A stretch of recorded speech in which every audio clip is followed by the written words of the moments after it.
പറയുമ്പോൾ ഇങ്ങനെ ഒരു ഒട്ടിച്ചേർന്ന അനുഭവത്തിൽ നിന്നാണ് പരിശുദ്ധാത്മാവ് തന്റെ വരങ്ങളും ദാനങ്ങളും എല്ലാം ഒഴുക്കുന്നത്. അപ്പോൾ ആ ഒരു വലിയ ദാഹത്തോടെ ആത്മാവെ പരിശുദ്ധാത്മാവെ എന്ന് പാടുമ്പോൾ നമ്മുടെ ഉള്ളിൽ ദാഹിക്കാം, എൻ്റെ ആത്മാവ് അങ്ങയുടെ ആത്മാവുമായി ഒട്ടിച്ചേരട്ടെ.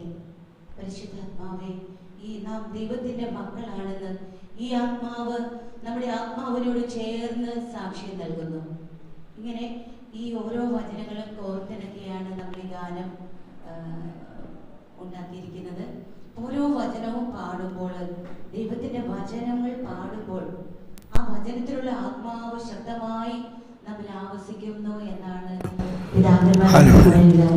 ദൈവവചനത്തിൽ നിറഞ്ഞു നിൽക്കുന്ന ആത്മാവും നമ്മുടെ ഉള്ളിൽ വസിക്കുന്ന ആത്മാവും തമ്മിലുള്ള ഒരു ഹാർമണി സംഭവിക്കുകയും ആ ഒന്നാകലിലൂടെ വലിയ വരദാനങ്ങളും ശുശ്രൂഷയുടെ പുതിയ ആശയങ്ങളും ഐഡിയകളും സുവിശേഷവൽക്കരണത്തിന് വേണ്ടിയുള്ള പുതിയ ആരും കേട്ടിട്ടില്ലാത്ത കണ്ടിട്ടില്ലാത്ത പുതിയ കാര്യങ്ങൾ പരിശുദ്ധാത്മാവ് നമുക്ക് വെളിപ്പെടുത്തി തരും.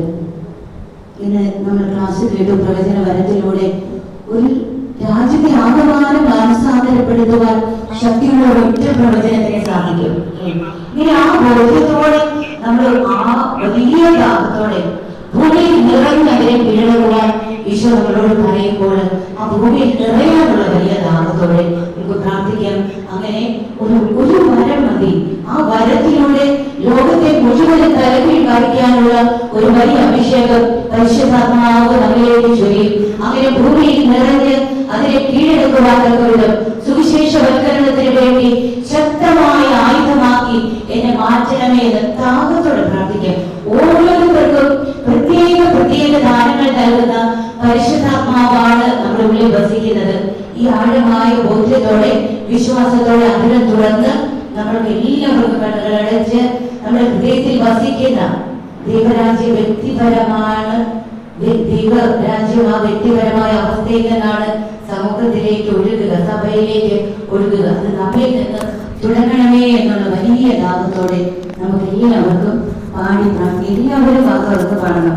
ആരും വായടച്ച് നിൽക്കരുത്. നമ്മുടെ നാവ് കർത്താവിന് വിട്ടുകൊടുക്കുമ്പോഴാണ് ഭാഷാപരവും പ്രവചനപരവും ഒക്കെ വരുന്നത്. നാവിലാണ് വചനം നിക്ഷേപിക്കുന്നതെന്ന് നമ്മൾ ഇന്നലെ കേട്ടൂല്ലേ? എല്ലാവരും ആരും വെറുതെ നിൽക്കരുത്. ദാഹത്തോടെ നമുക്ക് വീണ്ടും പാടാം. പരിശുദ്ധാത്മാവേ, പരിശുദ്ധാത്മാവേ, എൻ ഹൃദയത്തിൽ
പാപിയം ഞാൻ ദൈവ സുഖ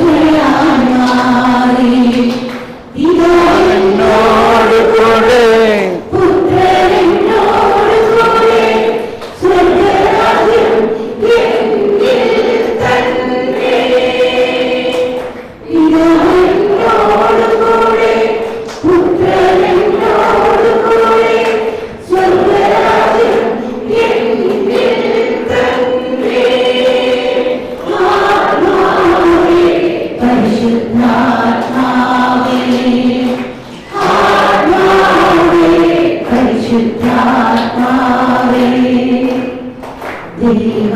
ദൈവാത്മാവെങ്കിൽ നിറഞ്ഞപ്പോൾ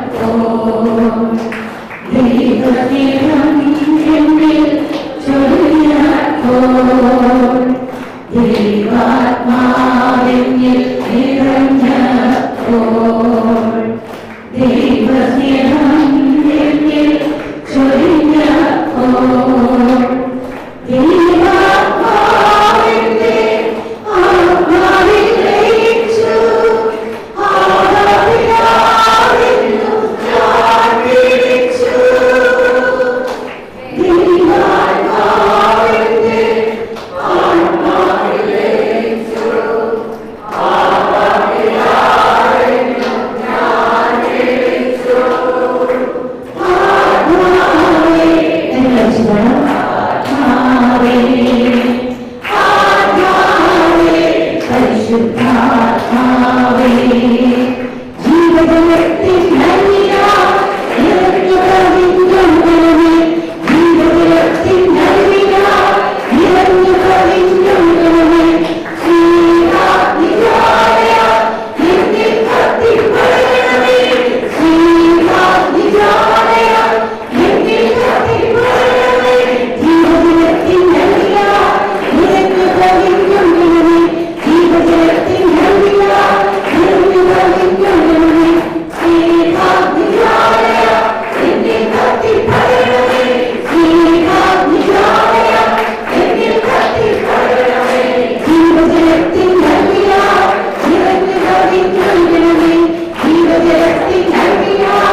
അപ്പോൾ നമ്മൾ വീണ്ടും ഒരിക്കൽ കൂടി സ്തുതിക്കാൻ പോവുകയാണ്. ഈ സമയത്ത് നിങ്ങൾക്ക് ദർശനങ്ങളുണ്ടാകും, പ്രവചനങ്ങളുണ്ടാകും. നിങ്ങളത് പറയുക. അത് ഞാൻ കേൾക്കണമെന്നില്ല, ആരും കേൾക്കണമെന്നില്ല. അതാണ് പ്രവചനം. ആരും കേട്ടില്ലെങ്കിലും നമ്മുടെ അധരത്തിലൂടെ കർത്താവ് സംസാരിക്കുമ്പോൾ എന്ത് സംഭവിക്കുന്നു? അത് സംഭവിക്കുകയാണ്. കർത്താവ് സംസാരിക്കുന്നു എന്ന് പറഞ്ഞാൽ പുത്രനും പരിശുദ്ധാത്മാവും ജ്ഞാനവും വചനവും ഒന്നിച്ചു ചേരുകയാണ്. അപ്പോൾ അത് സംഭവിക്കും. അതാണ് പ്രവചനം.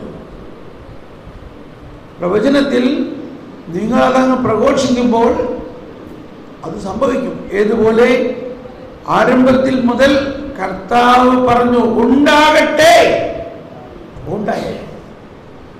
പ്രകാശമുണ്ടാകട്ടെ, പ്രകാശമുണ്ടായി. എല്ലാം കർത്താവ് പറഞ്ഞു. എന്നാൽ പുതിയ നിയമത്തിൽ ആ കർത്താവ് മനുഷ്യനായി അവതരിച്ചുകൊണ്ട് മനുഷ്യനും കൂടി ചേർന്നുകൊണ്ടാണ് പറയുന്നത്. ഹല്ലേലൂയ. അതാണ് പുതിയ നിയമത്തിന്റെ പ്രത്യേകത. മനുഷ്യാവതാരത്തിന് ശേഷം മനുഷ്യനോട് ചേർന്നല്ലാതെ കർത്താവ് ഒന്നും ചെയ്യുന്നില്ല. മനുഷ്യാവതാരം തന്നെ. ദൈവത്തിന് പെട്ടെന്ന് ഒരു പുത്രനെ ഇങ്ങനെ എന്ന് പറഞ്ഞുണ്ടായിക്കൂടെ? പക്ഷെ അങ്ങനെയല്ല ഉണ്ടാക്കിയത്.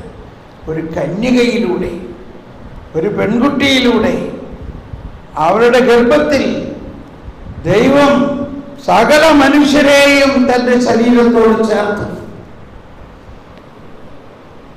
അങ്ങനെ മനുഷ്യരെ കൂടാതെ ഇനി ഒന്നും ചെയ്യില്ല. ഈശോ പറഞ്ഞു, എന്നെ കൂടാതെ നിങ്ങൾക്കൊന്നും ചെയ്യാൻ പറ്റില്ല. പക്ഷെ അത് മറ്റേപടിയുമാണ്. അതങ്ങനെ ഈശോയ്ക്ക് പറയുന്നില്ലെങ്കിലും, കാരണം ദൈവത്തിന് അസാധ്യമായിട്ടൊന്നുമില്ല. പക്ഷെ ദൈവം പറഞ്ഞിരിക്കുന്ന അടയാളങ്ങളും ഉപമകളിലൂടെ മനസ്സിലാക്കും. ഉപമ ഇതാണ്: ഞാൻ മുന്തിരിച്ചെടിയും നിങ്ങൾ എൻ്റെ ശാഖകളുമാണ്. ശാഖയില്ലാതെ മുന്തിരിച്ചെടിക്ക് വല്ലതും ചെയ്യാൻ പറ്റുമോ? നിങ്ങൾക്കറിയോ? നിങ്ങൾ മുന്തിരിച്ചെടി കണ്ടിട്ടുണ്ടോ? ഒരു മുന്തിരിച്ചെടീനെ ഇപ്പോൾ യൂട്യൂബിലെങ്കിലും അല്ലെങ്കിൽ ഗൂഗിളിൽ സെർച്ച് ചെയ്ത് നോക്കൂ. ശാഖ. ഇപ്പം ഇത് തായ്തണ്ട്. ഇങ്ങനെ ചിന്തിച്ചാൽ മതി. എന്നെല്ലാവരും കൈ ഇങ്ങനെ പൊക്കി കാണിച്ച്, നമ്മുടെ കൈ പത്തി, കൈ തണ്ട്, വിരലുകൾ ശാഖകളാണ്. ഈ വിരലുകളില്ലാതെ കൈക്ക് വല്ലതും ചെയ്യാൻ പറ്റുമോ? ചിലരൊക്കെ ചെയ്യാറുണ്ട്, അംഗവൈകല്യമുള്ളവർ. പക്ഷേ സാധാരണഗതിയിൽ ഈ വിരലുകൾ, ശാഖകൾ വേണം. അപ്പോൾ ഈശോ പുതിയ നിയമത്തിൽ ഈശോ തന്നെ മനുഷ്യനായി അവതരിച്ചുകൊണ്ട് നമ്മളെല്ലാവരെയും ഈശോയുടെ ശാഖയാക്കിയിരിക്കുന്നു. ഹല്ലേലൂയ. നമ്മൾ പറയാൻ വന്നത് ഇതാണ്: മുന്തിരിച്ചെടിയെ വീക്ഷിക്കുമ്പോൾ മനസ്സിലാവുന്ന ഒന്നിതാണ്, തായ്തണ്ടിൽ ഒറ്റ മുന്തിരിയും ഉണ്ടാകാറില്ല. അത് മനസ്സിലാക്കിയിട്ടുണ്ടോ? തായ്തണ്ടിൽ മുന്തിരി ഉണ്ടാകില്ല. അതാണ് ആ മുന്തിരിച്ചെടിയുടെ പ്രകൃതി, ഒരു ബൊട്ടാനിക്കൽ ഫാക്ട്. ആ ഉപമയെ, മുന്തിരിച്ചെടിയെ ഈശോ ഉപയോഗിക്കുന്നതിലൂടെ ഈശോ പ്രഖ്യാപിക്കുന്ന ഇതാണ്: നിങ്ങളെ കൂടാതെ ഞാനും ഒന്നും ചെയ്യാൻ പോകില്ല. ശാഖകളില്ലാതെ മുന്തിരിച്ചെടിക്ക് ഫലം പുറപ്പെടുവിക്കാൻ പറ്റില്ല.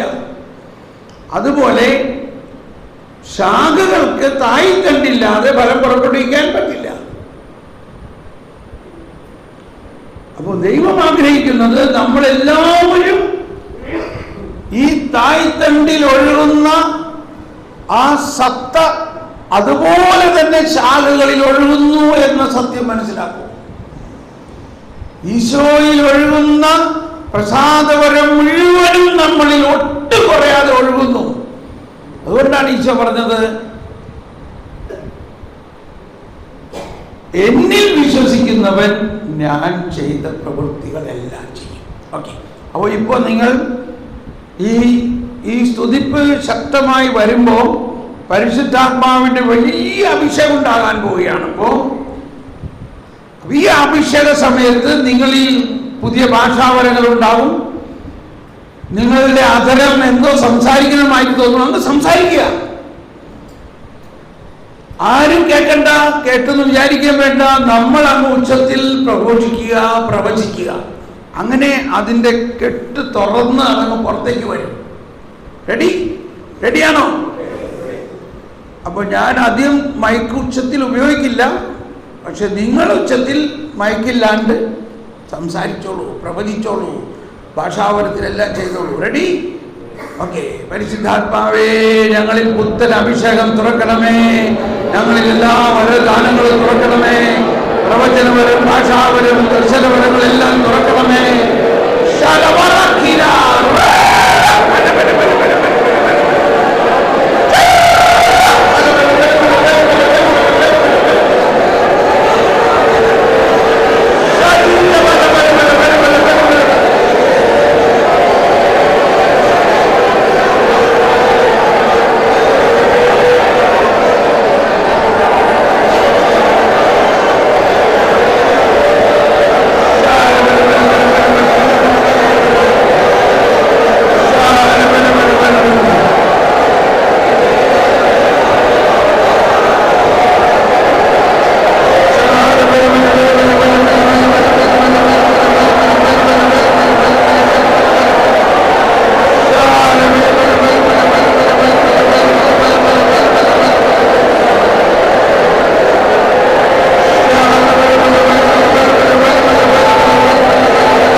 പ്രവചനം പ്രവചിക്കുക. ഇപ്പോൾ നിങ്ങളുടെ ഉള്ളിൽ വരുന്നത് ശബ്ദമുയർത്തി പ്രഘോഷിക്കുക.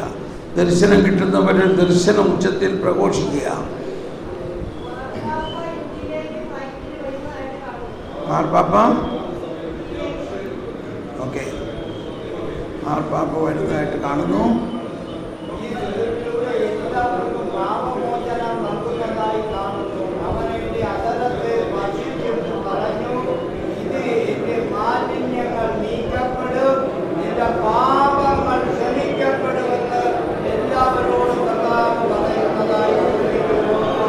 Praise the Lord, praise the Lord.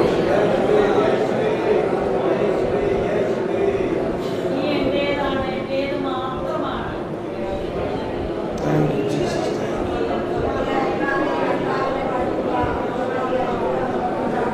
Thank you, Jesus. ഉച്ചത്തിൽ പ്രഘോഷിച്ചോളൂ, ഉച്ചത്തിൽ പറഞ്ഞോളൂ.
നിങ്ങൾ ശാന്തമായിട്ട് നമ്മൾ ഇരിക്കാം. ഇരുന്നിട്ട് ശാന്തമായി ഉള്ളിൽ ഈശോയെ ആരാധിച്ചുകൊണ്ട് ഈശോ പറയുന്നത് ശ്രമിക്കാം. ഈശോയുടെ സ്വരം കേൾക്കാം. ഈശോയുടെ സ്വരം കേൾക്കാൻ എല്ലാവർക്കും സാധിക്കും. അത് കേൾക്കുന്നില്ലെങ്കിൽ നമ്മുടെ പ്രാർത്ഥന അതനുസരിച്ച് മാറ്റണം. നമ്മളെപ്പോഴും ഇങ്ങനെ അധരം കൊണ്ടുള്ള ഒരുപാട് പ്രാർത്ഥനകൾ പ്രാർത്ഥിക്കാറുണ്ട്. അത് പോരാ. നമ്മുടെ ഹൃദയത്തിൽ ശാന്തമായി ഹൃദയത്തിൽ വസിക്കുന്ന ഈശോയുമായിട്ട് ലയിച്ച് എൻ്റെ ആത്മാവങ്ങയോടൊട്ടി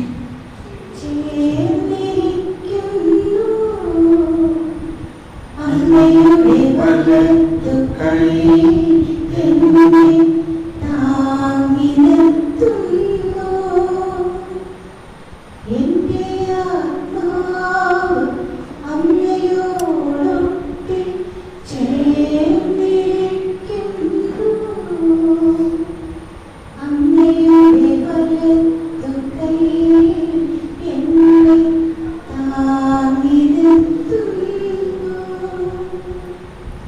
ഉള്ളിൽ കയറി കഥകടച്ച് രഹസ്യത്തിൽ കാണുന്ന പിതാവുമായിട്ട് സംസാരിക്കുക. അതാണ് ഈശോ പ്രാർത്ഥനയെക്കുറിച്ച് ആദ്യം പഠിപ്പിച്ചത്.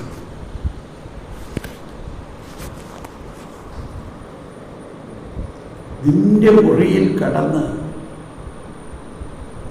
നമ്മുടെ വ്യക്തിപരമായ പ്രാർത്ഥന എന്ന് പറയുന്നത് ദൈവം വ്യക്തിയാണ്. ആ ദൈവ വ്യക്തി നമ്മളാകുന്ന വ്യക്തിയുടെ ഉള്ളിൽ വസിക്കുന്നു.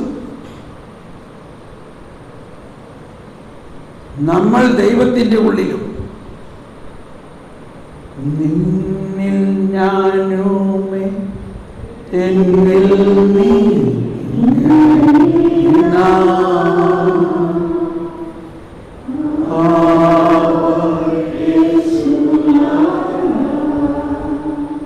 അതാണ് സംസർഗം.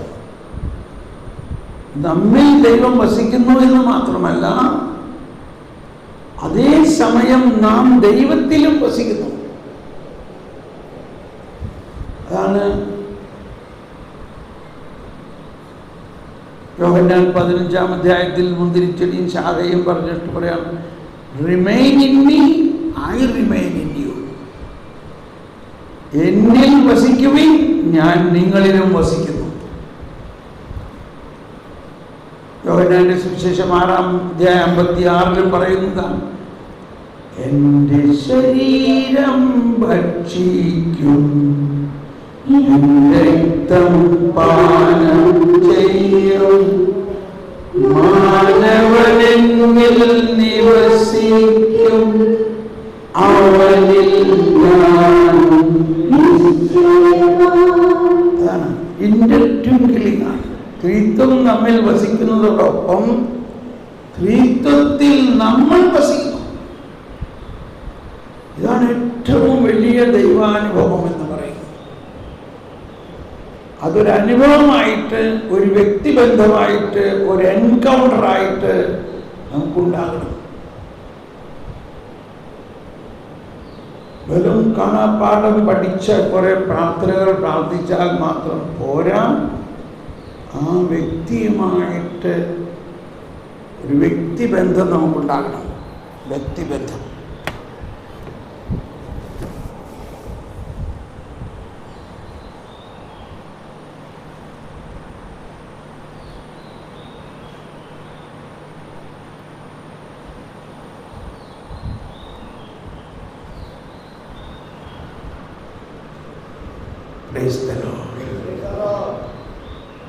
വ്യക്തിപരമായ പ്രാർത്ഥനയെക്കുറിച്ച് അല്പം കൂടി പറയാൻ തോന്നുകയാണ്. ഒന്ന്, വരദാനങ്ങളുടെ പ്രവർത്തനം. ഇപ്പം നമ്മുടെ ടീമിലുള്ള സിംഗപ്പൂരിൽ നിന്നുള്ള ഡോക്ടർ ട്രസൻ, അവരൊരു സയൻറ്റിസ്റ്റാണ്. ഒരു 5-8 മാസം മുമ്പ്, അല്ലെങ്കിൽ കഴിഞ്ഞ ഓഗസ്റ്റിലോ മറ്റോ, ഏതോ എൻ്റെ ഒരു ക്ലാസ് കേട്ടിട്ട് പറഞ്ഞു, അപ്പോൾ ഞാൻ പറയാറുണ്ട് നിങ്ങൾക്ക് എൻ്റെ വാട്സപ്പിൽ മെസ്സേജ് ഇടാം, നിങ്ങളിലുള്ള വരം എന്താണെന്ന് ഞാൻ പ്രാർത്ഥിക്കുമ്പോൾ കർത്താവ് എനിക്ക് വെളിപ്പെടുത്തി തരും. അത് ഞാൻ ഒരു പ്രവചനമായിട്ട് പറയുമ്പോൾ നിങ്ങളിലെ ആ വരങ്ങൾ നിങ്ങൾക്ക് മനസ്സിലാകും, അത് തുറക്കും. എൻ്റെ വാട്സപ്പ് നമ്പർ വേണമെങ്കിൽ എഴുതിയിരുത്തോളൂ, 00919447196033. 00919447196033. അപ്പോൾ നിങ്ങൾ ഇപ്പോൾ ഈ ഗ്രൂപ്പിലുള്ളവരെല്ലാവരും വേണമെങ്കിൽ എനിക്കൊരു മെസ്സേജ് ഇട്ടിട്ട് എമൗസ് ഇട്ടോളൂ. അപ്പോൾ ഞാൻ അതിൻ്റെ ഒരു ഗ്രൂപ്പ് ഫോം ചെയ്യാം. എന്നിട്ട് നമുക്ക് ഇതിനൊരു ഫോളോ അപ്പ് ആയിട്ട് എന്തെങ്കിലും ചെയ്യാം പിന്നീട്, കേട്ടോ. ഇതിൻ്റെ ഒരു ഫോളോ അപ്പ് ആയിട്ട് തീർച്ചയായിട്ടും നമുക്ക് ഇനി അടുത്ത പ്രാവശ്യം വരുമ്പോൾ ഇതുപോലൊരു പ്രോഗ്രാം വെക്കണോ, വേണോ ഇല്ലയോ? കാരണം ഇതുപോലെ ഓക്കെ. അപ്പം ആ സഹോദരി ഡോക്ടർ ട്രെസൻ ഈ നമ്പർ കേട്ടിട്ട് ഉടനെ എന്നെ വിളിച്ചു. ഞാൻ പറഞ്ഞത് വിളിക്കാനല്ല, എന്താ പറഞ്ഞത്, നിങ്ങളൊരു മെസ്സേജ് ഇടണം ആദ്യം, നിങ്ങളുടെ സ്റ്റാറ്റസ്, നിങ്ങളുടെ സാഹചര്യമല്ല. എന്നിട്ട് ഞാൻ അങ്ങോട്ട് വിളിക്കും, അല്ലെങ്കിൽ ഞാൻ പിന്നീട് സൗകര്യം പോലെ നമുക്ക് ഫിക്സ് ചെയ്യാം ഒരു സമയം. അപ്പോൾ നിങ്ങൾ അങ്ങനെ ചെയ്യുമ്പോൾ ഞാൻ സൗകര്യം പോലെ നിങ്ങളെ വിളിച്ച് കർത്താവ് എന്നിലൂടെ അങ്ങ് പ്രവചിക്കും നിങ്ങളിലുള്ള വരങ്ങൾ എന്താണ്. അപ്പോൾ കറക്റ്റ് അത് മനസ്സിലാവും. അപ്പം അങ്ങനെ ഡോക്ടർ ട്രെസൻ എന്നെ വിളിച്ചു. അവർക്ക് കർത്താവ് അങ്ങനെ തോന്നിച്ചിരിക്കാം, മെസ്സേജ് ഒന്നും ഉണ്ടോ അങ്ങനെ വിളിച്ചോളാൻ. ഇപ്പോൾ ആരോ വിളിക്കുന്നുണ്ട്, ഇപ്പം എനിക്ക് എടുക്കാൻ പറ്റുമോ? അതുകൊണ്ടാണ് പറഞ്ഞത് മെസ്സേജായിട്ട്. ഇപ്പം നിങ്ങളാരോ തന്നെയാണ് വിളിക്കുന്നത് ഇവിടുന്ന്. അങ്ങനെ വിളിച്ച് അവർ സംസാരിച്ചു കൊണ്ടിരിക്കെ പ്രവചനം വന്നു. എന്നിൽ നിന്നൊരു പ്രവചനം വന്നു. അതിങ്ങനെയായിരുന്നു, നിനക്ക് പ്രവചനപരമുണ്ട്, രോഗശാന്തിപരമുണ്ട്, ദർശനപരമുണ്ട്, ദർശനപരമുള്ള വ്യാഖ്യാനമുണ്ട്, ഭാഷാപരമുണ്ട്, അതിൻ്റെ വ്യാഖ്യാനമുണ്ട്. ഇത്രയൊക്കെ ഒരാകെ അന്തം വിട്ടു. ഇതൊന്നും ഒരു സയൻറ്റിസ്റ്റാണെന്ന് ഓർക്കണം, ഡോക്ടർ. അപ്പോൾ ഇനി എന്താ ചെയ്യുക? അപ്പോൾ ഞാൻ ഈ വ്യക്തിപരമായ പ്രാർത്ഥന സോഫ്റ്റ് കോപ്പി കമ്പ്യൂട്ടറിലൂടെ അത് വാട്സപ്പിലൂടെ അയച്ചു കൊടുത്തു. നീ ചെയ്യേണ്ടത് ഇത് നന്നായിട്ട് പ്രാർത്ഥിക്കണം. 1 മണിക്കൂറിൽ കൂടുതലെടുത്ത് ഇത് പ്രാർത്ഥിക്കുമ്പോൾ ഇതിൻ്റെ ഉള്ളിൽ നമ്മളിൽ വസിക്കുന്ന ത്രിത്വത്തെ നമ്മൾ ആരാധിക്കുകയും പുകഴ്ത്തുകയും ചെയ്യുന്നു. അതോടൊപ്പം നമ്മളിലുള്ള മലിനതകൾ, അതായത് ഈ വരദാനങ്ങൾ മൂടിയിട്ടിരിക്കുന്നു. വരദാനങ്ങൾ നമ്മളിൽ ഉണ്ടെങ്കിലും അതിൻ്റെ മീതെ കുറേ ചപ്പ് ചവറുകൾ കിടക്കുകയാണ്. അതാണ് ഒരാൾ ഒരു വയൽ ഒരു നിധി ഒളിച്ചിരിക്കുന്നതായിട്ട് കണ്ടു. എന്നിട്ട് എന്ത് ചെയ്തു? സകലതും വിറ്റ് ആ വയലങ്ങ് കച്ചവടമാക്കി. അപ്പൊ ഈ വരദാനങ്ങളുടെ നിധി ഇങ്ങനെ തുറന്നിട്ടേക്കല്ല. നമ്മളെന്തെങ്കിലും വീട്ടിൽ വളരെ വിലപിടിപ്പുള്ള സാധനങ്ങൾ തുറന്നിട്ടേക്കുമോ? അത് വളരെ വളരെ പ്രത്യേകമായിട്ടൊരു സ്ഥലത്ത് വെച്ച് കൂട്ടി വെച്ച കൈ എന്ന മാതിരിയാണ് വരദാനങ്ങൾ നമ്മളിൽ. അതിൻ്റെ പൂട്ട് തുറക്കണം. അതിന് നമ്മളിൽ പ്രവർത്തനം ക്ഷമതയാക്കുന്നതിനുള്ള അഭിഷേകം വേണം. അതോടൊപ്പം അതിനെതിരായിട്ട് നിൽക്കുന്ന മലിനതകളെ ശുദ്ധീകരിക്കണം. അപ്പോൾ ഈ സഹോദരി അത് കഴിഞ്ഞിട്ട് ഈ പ്രാർത്ഥിച്ചപ്പോൾ, ആദ്യത്തെ ദിവസം പ്രാർത്ഥിച്ചപ്പോൾ അത് വളരെ നല്ല ഒരു പദ്ധതിയായിട്ട് തോന്നി. പിന്നെ രണ്ടാമത്തെ ദിവസം അത് പ്രാർത്ഥിച്ചപ്പോൾ ഈ വരദാനങ്ങളുടെ, അപ്പോൾ ഇതിനകത്ത് 6ാമത്തെ പോയിന്റിലാണ് ശക്തീകരണം. അപ്പം അതിനു മുൻപ് ശുദ്ധീകരണമാണ്. ആ ശുദ്ധീകരണം കഴിഞ്ഞപ്പോൾ തന്നെ വരദാനങ്ങൾ പ്രവർത്തിക്കാൻ തുടങ്ങി. അങ്ങനെ ഇരിക്കുമ്പോൾ പെട്ടെന്ന് അവരോട് കർത്താവ് ഇങ്ങനെ പറയുന്നതായിട്ട് തോന്നി, നീ ഫോൺ റെക്കോർഡ് ബട്ടൺ അമർത്തുക, റെക്കോർഡ് ഓൺ ചെയ്യാം. റെക്കോർഡ് ഓൺ ചെയ്ത ഉടനെ തന്നെ ഭാഷാപരത്തിലൊരു പ്രവചനം വന്നു. ഒരർത്ഥവും മനസ്സിലായില്ല, പക്ഷെ ഭയങ്കര ഒരു അഭിഷേകമായി. അപ്പോൾ അത് കഴിഞ്ഞപ്പോൾ റെക്കോർഡ് താനേ നിൽക്കുകയും ചെയ്തു. റെക്കോർഡിങ് നിന്നു. എന്നിട്ട് അവർ ആ റെക്കോർഡിങ് എനിക്ക് അയച്ചു തന്നിട്ട് പറഞ്ഞു, ഇതൊന്ന് വ്യാഖ്യാനിക്കണം.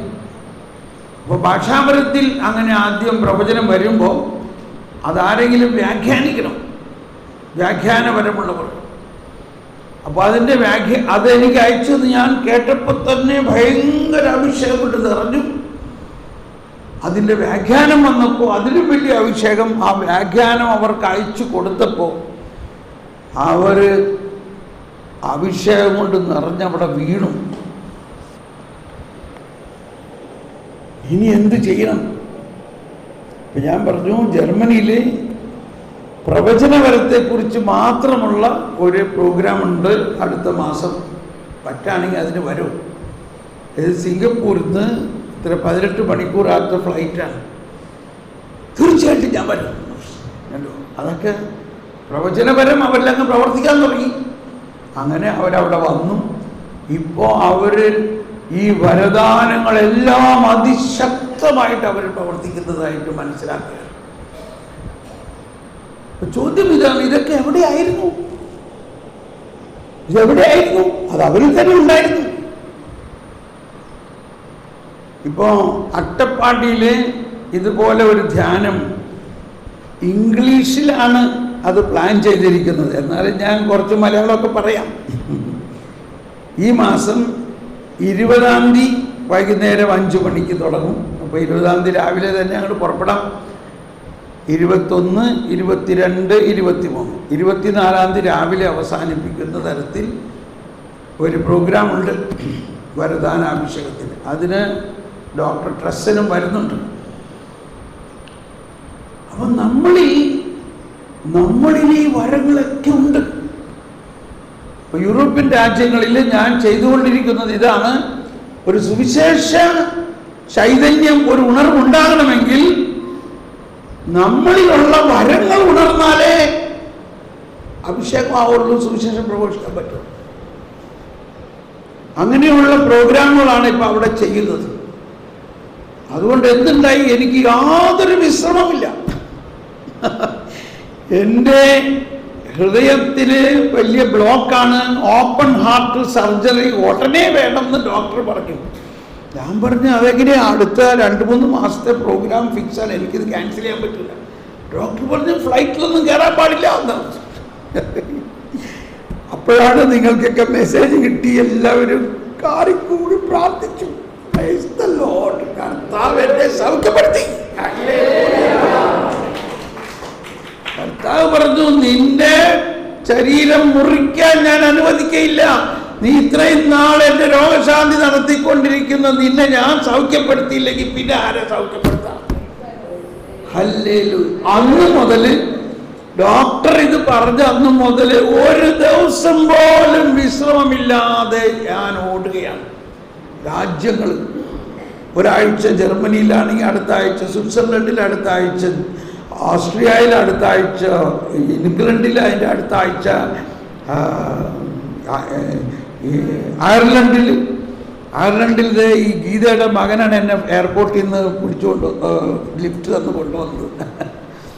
ഇവരെല്ലാം 10-25 വർഷമായിട്ട് നമ്മുടെ ശുശ്രൂഷയിലുള്ളതാണ്. ഇപ്പോൾ പുതിയ രാജ്യങ്ങളിലേക്ക് പോകാൻ പറയാണ്. ലിത്വേനിയയിൽ നടന്ന അവർക്കങ്ങ് അത്ഭുതമാണ്, അത്ഭുതം. ഇത്രയും വരങ്ങൾ നമ്മളിലുണ്ട്. ഒരു കരിസ്മാറ്റിക്കാരും അല്ലായിരുന്നു അവർ, സാധാരണ ആൾക്കാർ, ആർക്കും വേണമെങ്കിലും വരാം. ഈ പെന്തക്കോസ്താ ദിവസത്തിലെ വേറൊരു സംഭവം നമ്മൾ ആദ്യം ശ്രദ്ധിക്കാത്തൊരു കാര്യമുണ്ട്. ആ വലിയ അഭിഷേകമുണ്ടായപ്പോൾ ആ പ്രദേശത്തുകാരെല്ലാം അവിടെ ഓടിക്കൂടി. അപ്പോസ്തല പ്രവർത്തനം 2-ാം അധ്യായം. ഓടിക്കൂടിയപ്പോ അവരെല്ലാവരും അത്ഭുതപ്പെട്ടു. ഇവര് ഗലീലിയക്കാരല്ലേ, പക്ഷെ അവര് സംസാരിക്കുമ്പോ നമ്മുടെ മാതൃഭാഷയിൽ എങ്ങനെ ഇത് നമുക്ക് മനസ്സിലാവുന്നു? അവർക്കെല്ലാവർക്കും പല രാജ്യങ്ങളിൽ നിന്ന് വന്നവർക്ക് അവരവരുടെ ഭാഷയിൽ ഇത് മനസ്സിലായി. അതിന്റെ അർത്ഥം എന്താ?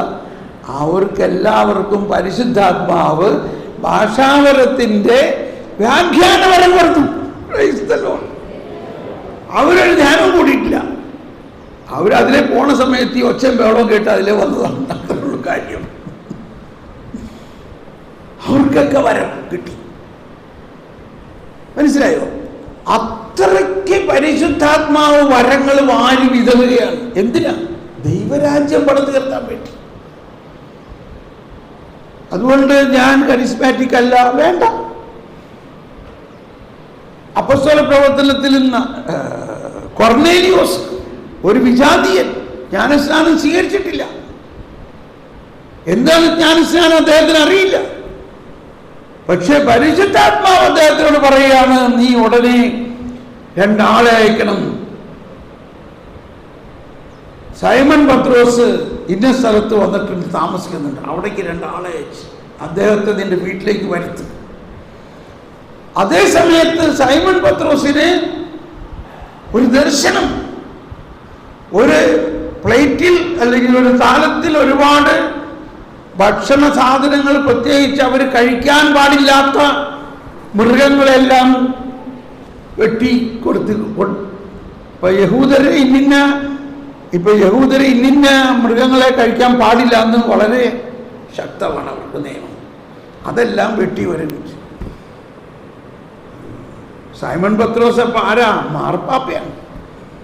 സൈമൺ പത്രോസ് പറഞ്ഞു, അയ്യോ കർത്താവേ, ഞാനിതൊന്നും ഭക്ഷിക്കില്ല, ഇതൊന്നും ഞാൻ ഒരിക്കലും തൊടുക പോലുമില്ല, ഇതൊക്കെ ഞങ്ങൾക്ക് നിഷിദ്ധമാണ്. അപ്പോ കർത്താവ് പറയാണ്, വായിച്ചേ, ഞാൻ വിശുദ്ധീകരിച്ചവയെ ഒന്ന് വായിച്ചേ. രണ്ടാമതും അവൻ ആ സ്വരം കേട്ടു, ദൈവം വിശുദ്ധീകരിച്ചവ മലിനമെന്ന് നീ കണക്കാക്കരുത്. ഇപ്പൊ കണ്ടോ, ഈ മാർപ്പാപ്പ ആയെങ്കിലും ഇതിന്റെ വ്യാഖ്യാനം മനസ്സിലായില്ല. മനസ്സിലായ? മാർപ്പാപ്പയ്ക്ക് പോലും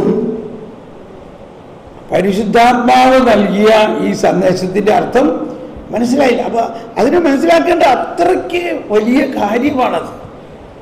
തുറന്ന് വായിച്ചപ്പോളെ അവിടെ എഴുതിയിട്ടില്ലേ, ഇതിന്റെ അർത്ഥം എന്താണെന്ന് അദ്ദേഹത്തിന് അപ്പോൾ മനസ്സിലായില്ല. 3 പ്രാവശ്യം ഇങ്ങനെ സംഭവിച്ചു. 3 പ്രാവശ്യം. അപ്പൊ വീണ്ടും വീണ്ടും കേൾക്കണം. അങ്ങനെ ഇരിക്കെ അവിടെ ആരോ മുട്ടുന്നു. താൻ കണ്ട ദർശനത്തിന്റെ അർത്ഥം എന്തെന്ന് പത്രോസ് സംശയിച്ചു നിൽക്കുമ്പോൾ കൊർന്നേലിയോസ് അയച്ച ആളുകൾ ശിമയോന്റെ വീട് അന്വേഷിച്ച് പടിവാതിൽക്കൽ നിൽക്കുന്നുണ്ടായിരുന്നു. ഹലോ, ഇത് ശിമയോൻ പത്രോസ് താമസിക്കുന്ന സ്ഥലമാണോ? അതെല്ലോ. ആ, ഞങ്ങളിങ്ങനെ കൊർന്നേലിയോസ് അയച്ചിട്ട് വന്നതാണേ. അപ്പൊ ഇവർക്ക് ഈ പേരിൽ നിന്നറിയാം അവര് ഏത്. ഇപ്പൊ നമുക്കില്ലേ, നമുക്കറിഞ്ഞൂടെ, പേര് കേൾക്കുമ്പോ തന്നെ അത് ഏത് ആൾക്കാരാണെന്ന് അറിയാം. അങ്ങനെയൊക്കെ ഉണ്ടാവുമായിരിക്കും. ഉടനെ പരിശുദ്ധാത്മാവ് പത്രോസിനോട് പറയുകയാണ്, വോയിസ് ശബ്ദമായിട്ട്. വായിച്ചേ. ആത്മാവ് അവനോട് ദർശനത്തെക്കുറിച്ച് ചിന്തിച്ചുകൊണ്ടിരിക്കുമ്പോൾ ആത്മാവ് അവനോട് പറഞ്ഞു, ഇതാ 3 പേർ നിന്നെ അന്വേഷിക്കുന്നു. എഴുന്നേറ്റ് താഴേക്ക് ചെല്ലുക, ഒന്നും സംശയിക്കാതെ അവരോടൊപ്പം പോകുക, എന്നാൽ ഞാനാണ് അവരെ അയച്ചിരിക്കുന്നത്. തുടർന്ന് വായിച്ചേ. പത്രോസ് താഴെ വന്ന് അവരോട് പറഞ്ഞു, നിങ്ങൾ അന്വേഷിക്കുന്ന ആൾ ഞാൻ തന്നെ. നിങ്ങൾ വന്നതിന്റെ ഉദ്ദേശം എന്ത്? അവർ പറഞ്ഞു, നീതിമാനും ദൈവഭയമുള്ളവനും യഹൂദ ജനത്തിന് മുഴുവൻ സമ്മതനുമായ കൊർന്നേലിയോസ് എന്ന ശതാധിപന് നിന്നെ ആളയച്ച് വീട്ടിലേക്ക് കൊണ്ടുചെല്ലണമെന്നും നിന്റെ വാക്കുകൾ കേൾക്കണമെന്നും ദൈവബോധനിൽ നിന്ന് നിർദ്ദേശം ലഭിച്ചിരിക്കുന്നു. ഇപ്പൊ നമ്മുടെ കാര്യം മനസ്സിലായില്ലേ? ഈ കൊർന്നേലിയോസ് ജ്ഞാനസ്നാനം സ്വീകരിച്ചിട്ടില്ല. പക്ഷെ ആ കൊർന്നേലിയോസിനോട് പരിശുദ്ധാത്മാവ് സംസാരിക്കണം. ആരെ വിളിക്കാനാ പറയണേ? മാർപ്പാപ്പേനെ വീട്ടിലോട്ട് വരാൻ പറയാൻ. മനസ്സിലായോ? എന്നിട്ട് മാർപ്പാപ്പ ഈ സമയത്ത് വേറെ ഒരു കൺസൾട്ടേഷനൊന്നും പോയില്ല. കാരണം പരിശുദ്ധാത്മാവ് നേരിട്ട് പറയാണ്, ഒന്നും സംശയിക്കണ്ട, നീ അവരോട് കൂടെ ചെല്ലുക. എന്നിട്ട് മാർപ്പാപ്പ പറയാണ്, നിങ്ങൾക്കറിയാലോ, ഒരു യഹൂദന് വിജാതീയരുടെ വീട്ടിൽ പ്രവേശിക്കാൻ പാടില്ല. പക്ഷേ ദൈവം പക്ഷപാതം ചെയ്യുന്നില്ല എന്നും യഹൂദനെന്നും വിജാതീയനെന്നും ഇനി വ്യത്യാസമില്ല എന്നും പരിശുദ്ധാത്മാവ് എനിക്ക് ഈ ദർശനത്തിലൂടെ വെളിപ്പെടുത്തുകയും അതേ സമയത്ത് നിങ്ങളോട് തന്നെ അത് പറയുകയും, അതുകൊണ്ടാണ് ഞാൻ ഇവിടെ വന്നിരിക്കുന്നത്. നസ്രായനായ യേശുക്രിസ്തു ശക്തിയിലും ജ്വലനത്തിലും എല്ലാം പറഞ്ഞു യേശുവിനെ അങ്ങ് പ്രഘോഷിച്ചു. അവിടെ യേശുവിനെ അവിടെ പ്രഘോഷിച്ചു കൊണ്ടിരിക്കുമ്പോൾ 10:44 വായിക്കൂ. 10:44 കേട്ടുകൊണ്ടിരുന്ന എല്ലാവരിലും പരിശുദ്ധാത്മാവ് വന്നു. ആരാണത്? വിജാതീയർ. തുറന്നു വായിക്കാം. പരിശുദ്ധാത്മാവിന്റെ ദാനം ഭക്ഷിക്കപ്പെട്ടിരിക്കുന്നതിനാൽ പത്രോസിനോട് കൂടെ വന്നിരുന്ന പരിചയത്തിനായി വിശ്വാസികളെ വിസ്മയിച്ചു. അവർ അന്യഭാഷകളിൽ സംസാരിക്കുന്നതും ദൈവത്തെ സ്തുതിക്കുന്നതും അവർ കേട്ടു. അപ്പോ ഇനി അവർക്ക് മാമോദീസ കൊടുക്കാൻ വല്ല നമ്മള് അതിന് വല്ല തടസ്സം നിൽക്കണോ? ഓക്കെ, ഇതാണ് സുവിശേഷം. ഞാൻ സർവമർത്യരുടെയും ദൈവമാകുന്നു. ഞാൻ സകലരെയും എന്റെ ശരീരത്തിൽ സ്വീകരിക്കുകയും സകലരുടെയും പാപങ്ങൾക്ക് വേണ്ടി ഞാൻ രക്തമൊഴുക്കുകയും അവരെ നീതീകരിക്കുകയും ചെയ്തിരിക്കുന്നു എന്ന് നിങ്ങൾ വിശ്വസിക്കുവിൻ. അതാണ് സുവിശേഷം. ഈ സുവിശേഷം നിങ്ങൾ സ്വന്തമാക്കിയാൽ മാത്രമേ നിങ്ങളിൽ എന്റെ അഭിഷേകത്തിന്റെ സാന്ദ്രത വീര്യം വർദ്ധിക്കുകയുള്ളൂ. ഇപ്പോ ഒരാൾക്ക് ശക്തമായ തലവേദന മാറുന്നു, ഒരാളുടെ ശക്തമായ തലവേദന മാറുന്നു, ഒരാൾക്ക് ശക്തമായ ഉണ്ടായിരുന്ന ഷോൾഡർ പെയിൻ മാറുന്നു. ആരാണ് അത്? ശക്തമായ തലവേദന മാറുന്ന ഒരാള് ഒന്ന് എഴുന്നേറ്റ് പോയോ? ഒരാളുടെ ഷോൾഡർ പെയിൻ ആർക്കാണ് ഷോൾഡർ പെയിൻ മാറിയത്? അവർ ആരോ കണ്ടോ? ഇതാണ് നമ്മളുടെ സന്ദേശത്തിന്റെ കൺഫർമേഷൻ. Please come. എന്താ സംഭവിച്ചത് ഇപ്പോൾ ഈ പ്രവചന സമയത്ത്? ആ സമയത്ത് എനിക്ക് ഭയങ്കരമായിട്ടൊരു വേദനയും വന്നു, അതങ്ങ് മാറി. ഷോൾഡർ പെയിൻ, അതുപോലെ തലവേദന, ഇടയ്ക്ക് ഒരു ഞരമ്പിന് ഭയങ്കര വേദന ഇങ്ങനെ വരുമായിരുന്നു, ഇങ്ങനെ ഇവിടെയായിട്ട്. അതും മാറിയിട്ടുണ്ട്. കൈയടിച്ച് കർത്താവിന് നന്ദി പറയാം. കുറച്ച് വർഷങ്ങളായിട്ട് ഷോൾഡറിന് ഭയങ്കര വേദനയായിരുന്നു. കൈയൊക്കെ ഇങ്ങനെ കുറച്ച് നേരം ഉയർത്തത്തില്ലായിരുന്നു. പെട്ടെന്ന് ഇങ്ങനെ തിരിഞ്ഞപ്പോൾ എനിക്ക് ഇങ്ങോട്ട് നന്നായിട്ട് തിരിയാൻ പറ്റുന്നുണ്ട്. Price the Lord. Thank you. Price the Lord. എനിക്ക് കുറേ നാളുകളായിട്ട് ഉള്ളതാണ് ഇവിടെ ഈ ഷോൾഡർ പെയിൻ. അപ്പോൾ എനിക്ക് ഇന്ന് രാവിലെ സ്തുതിച്ചപ്പോഴൊക്കെ ഭയങ്കര ബുദ്ധിമുട്ടായിരുന്നു. ഇങ്ങനെ കൈ ഉയർത്താനും കുറേ നേരം ക്ലാപ്പ് ചെയ്യാനൊക്കെ ബുദ്ധിമുട്ടായിരുന്നു. പക്ഷേ ഇപ്പോൾ ഇത് വചനം പറഞ്ഞോടുകൂടി സ്തുതിച്ചോടുകൂടി എനിക്ക് പെട്ടെന്ന് അത് ക്യൂറായി. Praise the lord. Praise the lord. അപ്പോൾ ഇതാണ് അവിടെ സംഭവിച്ചത്. പത്രോസ് പ്രഘോഷിച്ചുകൊണ്ടിരിക്കുമ്പോൾ പരിശുദ്ധാത്മാവിന്റെ ദാനങ്ങൾ അവരിൽ വന്നു. ഇതിപ്പോ ഒരു സാമ്പിളായിട്ട് നമ്മൾ പറഞ്ഞെന്നുള്ളൂ, വേറെ ഒരുപാട് സംഭവിച്ചു കാണും. ഇപ്പോൾ നമുക്കതെല്ലാം ഇപ്പൊ തന്നെ മനസ്സിലാവണമെന്നില്ലേ? അപ്പൊ നമ്മളിത് വിശ്വസിക്കണം. ഈ ഒരു ട്രാക്ക്, അതായത് നമ്മൾ മഹാത്മാഗാന്ധി, MK ഗാന്ധി, മോഹൻ ചന്ദ് കരംചന്ദ് ഗാന്ധി ആഫ്രിക്കയിലെ ഒരു കത്തോലിക്ക പള്ളിയിൽ ഓടിച്ചെന്നു ഈ സുവിശേഷമൊക്കെ വായിച്ചു കഴിഞ്ഞിട്ട് അവരടിച്ച് പുറത്താക്കി. ഹിന്ദുവാണ് നീ ഇവിടെ വന്നേക്കണം. ഇതായിരുന്നു ഒരവസ്ഥ. ഇതാണോ ഇപ്പോഴത്തെ അവസ്ഥ? ചിലപ്പോൾ അങ്ങനെ ആയിരിക്കാം. MK ഗാന്ധിയെ മഹാത്മാവാക്കിയത് ഈ സുവിശേഷമാണ്. റെസിസ്റ്റ് നോട്ട് ഈവിൾ, ദുഷ്ടനെ എതിർക്കരുത് എന്ന ഒരു വചനമാണ് അദ്ദേഹത്തെ സ്പർശിച്ചത്. മത്തായി 5:39. ഇതിന്നും നമുക്ക് പാലിക്കാൻ പറ്റുന്നുണ്ടോ? അതുകൊണ്ടാണ് എന്ത് പ്രശ്നം ഉണ്ടാകുമ്പോഴും MK ഗാന്ധി പറയും നമുക്ക് ഉപവസിച്ച് പ്രാർത്ഥിക്കാം. അതിന് അദ്ദേഹം കൊടുത്തൊരു പേരാണ് സത്യാഗ്രഹം. അങ്ങനെ വലിയ ഒരു ഉപവാസ പ്രാർത്ഥനയുടെ വലിയ ഒരു ഫാം എന്ന് പറയും. ഫാം പ്രയർ ഫാം എന്ന് പറയും. ഒരുപാട് പേര് അദ്ദേഹത്തോടൊപ്പം ഉപവസിച്ച് പ്രാർത്ഥിച്ചു.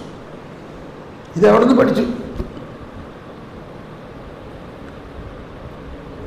അപ്പോൾ മറ്റുള്ളവരെ തിന്മ ചെയ്യുമ്പോൾ ഉടനെ ഉരുളക്കുപ്പേരി എന്ന് പറഞ്ഞ മാതിരി 2 അടി കൊടുക്കുക അല്ലെങ്കിൽ തിരിച്ച് പറയുകയോ ചെയ്യുന്നത് ശക്തിയല്ല. അത് നമ്മുടെ വീക്ക്നെസ്സാണ്. അത് നമ്മുടെ ശക്തിയല്ല. നമ്മൾ അപ്പം തന്നെ പറയേണ്ടതായിരുന്നില്ല. അതെന്താ നീ മിണ്ടാതെ പോന്നോ? ഇതാണ് നമ്മുടെ ഒരു ഉടനെ പ്രതികരിക്കണം, അല്ലെങ്കിൽ അവൻ എന്ത് ചെയ്യാനാവൂലേ? എവിടെയാ ബൈബിളിൽ പറഞ്ഞേക്കണത് പ്രതികരിക്കാൻ? ഉടനെ പ്രതികരിക്കാൻ എവിടെ പറഞ്ഞേക്കണത്? ഒരു വചനം പറഞ്ഞേ. ഈശോ പറഞ്ഞെന്താ? ദുഷ്ടനെ എതിർക്കരുത്. ദുഷ്ടനെ എതിർത്താൽ എന്ത് സംഭവിക്കും? റബ്ബർ പന്ത് അടിച്ച് കളിച്ചാലല്ലേ നമ്മൾ എന്ന മാതിരി പന്ത് കൂടുതൽ പോകും. അതാണ് ഇപ്പോഴും സംഭവിച്ചുകൊണ്ടിരിക്കുന്നത്. അപ്പൊ ഇതെല്ലാം പരിശുദ്ധാത്മാവിൻ്റെ പ്രവർത്തനത്തിലൂടെ, ജ്ഞാനത്തിലൂടെ. ഇപ്പം മിണ്ടണ്ട. ഇപ്പൊ നമ്മുടെ വീട്ടിലായാലും ഇപ്പൊ ഭാര്യയും ഭർത്താവും, നീയാണ് അവരെ ഇതേമാതിരി ആക്കിയത്, അവനോടെ ഞാൻ കൊടുക്കേണ്ടതായിരുന്നില്ലേ? ആ ചൂരിനെടുത്ത് വെക്കി അവനെന്തും ചില 2 അടി വെച്ച് കൊടുക്കണം. നമ്മളെന്തോരം അടിച്ച്. എന്നിട്ട് എന്തുണ്ടായി? അഡോൾഫ് ഹിറ്റ്ലർ എന്ന് പറഞ്ഞ ഒരു പയ്യൻ, അവനെ അപ്പൻ കെട്ടിയിട്ട് അടിക്കുമായിരുന്നു. തൂണിൽ കെട്ടിയിട്ട് ചാട്ടവാറ് കൊണ്ട് അടിച്ച് അവൻ തളർന്ന് വീഴുവോളം അടിച്ചു. എന്തുണ്ടായി? അതായിരുന്നു 2ാം ലോകമഹായുദ്ധം ഉണ്ടാകാനുള്ള കാരണം. അവൻ്റെ അകത്ത്, പ്രത്യേകിച്ച് അവൻ്റെ അപ്പനൊരു യഹൂദ പാരമ്പര്യത്തിലുണ്ടായിരുന്ന ആളായിരുന്നു. അതുകൊണ്ട് അവൻ്റെ അകത്ത് യഹൂദരെ കണ്ടാൽ ഉടനെ കൊല്ലണം എന്നുള്ള ഒരു സംഭവം തീർന്നു. എത്ര ലക്ഷം യഹൂദരെയാണ് ഗ്യാസ് ചേമ്പറിലിട്ട് കുരുതി കഴിച്ചത്.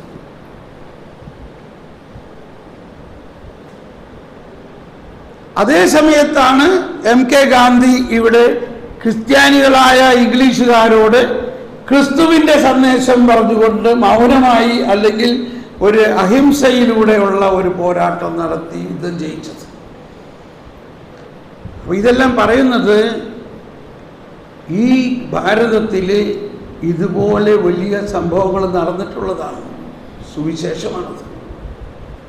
നമ്മളിപ്പോഴും പ്രതികരിക്കണം ആ മനോഭാവത്തിലിരിക്കുമ്പോൾ നമ്മളിൽ പരിശുദ്ധാത്മാവ് പ്രവർത്തിക്കുന്നില്ല, നിർവീര്യമാവുകയാണ്. നമ്മൾ കുറേ ഒച്ചം ബഹളമൊക്കെ ഉണ്ടാക്കുന്നുണ്ട് ബൈക്കെടുത്ത്. അതേതുപോലെയാണ് പൗലോസ്ലീഹ പറഞ്ഞ പോലെയാണ്. സ്നേഹമില്ലെങ്കിൽ മുഴങ്ങുന്ന ചേങ്ങലയോ ചിലമ്പുന്ന കൈത്താളമാണ് നമ്മുടെ പ്രസംഗമെല്ലാം. ആർക്കും മാനസാന്തരം ഉണ്ടാകുന്നില്ല. ഒന്ന് നോക്കിയാൽ ഈ 10-25 വർഷത്തിൻ്റെ അകത്ത് എത്ര നല്ല വചനപ്രഘോഷകർ നമുക്കുണ്ടാക്കാൻ പറ്റിയിട്ടുണ്ട്. പറയും സുവിശേഷം, പ്രത്യേകിച്ച് സഭയുടെ പ്രബോധനം ഇറങ്ങിയിട്ട് ഇത്രയും നാളായി. ഈ സഭയുടെ പ്രബോധനവും കൂടി ചേർത്ത് പഠിപ്പിക്കുന്ന എത്ര വചനപ്രഘോഷകരുണ്ട്. മിണ്ടണ്ട, നിങ്ങൾ ചിന്തിച്ചാൽ മതി. പിന്നെ എങ്ങനെ സഭ വളരും? ഓരോ പ്രസ്ഥാനങ്ങളും വളരും. അവരാ പ്രസ്ഥാനങ്ങൾക്ക് വേണ്ടി പലതും പറയണോ, നമ്മളെ പഠിപ്പിക്കണോ. സഭ വളരുന്നില്ല. പരിശുദ്ധാത്മാവിനെ സഭയിലേക്ക് നൽകിയിരിക്കുന്നത് സഭയുടെ പ്രബോധനങ്ങളും സഭയുടെ അന്തരാർത്ഥവും മനസ്സിലാക്കി സഭയുടെ കാഴ്ചപ്പാടിലൂടെ സുവിശേഷം പ്രഘോഷിക്കണം. അപ്പൊ നമുക്ക് ഇരിക്കാൻ സമയമുണ്ടാവില്ല. എനിവേ, അപ്പോ ഇന്നത്തെ ഇപ്പൊ ഉണ്ടായ പ്രവചനം ഇതാണ്: ഞാൻ പുതിയ വചന പ്രഘോഷകരെ ഒരുക്കുന്നു. Price the Lord.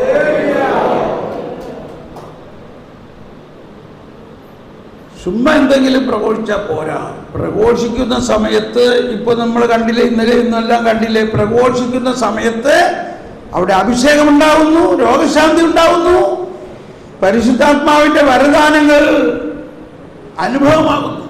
കറണ്ട് അടിക്കണമായിട്ട് തോന്നണം പ്രഘോഷണം കേൾക്കുമ്പോൾ.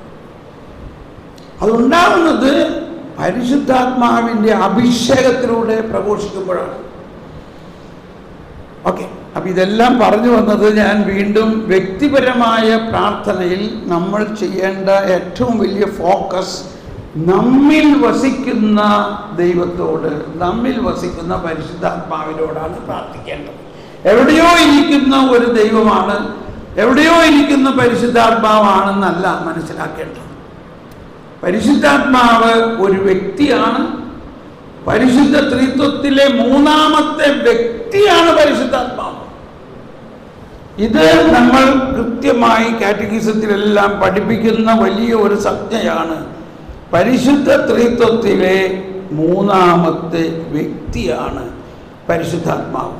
പരിശുദ്ധാത്മാവിൽ ഞാൻ വിശ്വസിക്കുന്നു എന്ന ഭാഗത്തിൻ്റെ അതിൽ പറയുകയാണ് 685